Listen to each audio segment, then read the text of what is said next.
আমরা এখন অবস্থান করছি আপনার গোদারাঘাট বেড়াইত এলাকাতে। এখন হচ্ছে বর্ষার মৌসুম, তাই প্রচুর পানি হয়েছে, বর্ষাকালের পানি।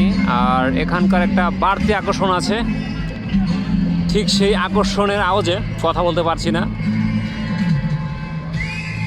উইস উইস, এখানে আপনার বোট ভাড়া দেওয়া হয়।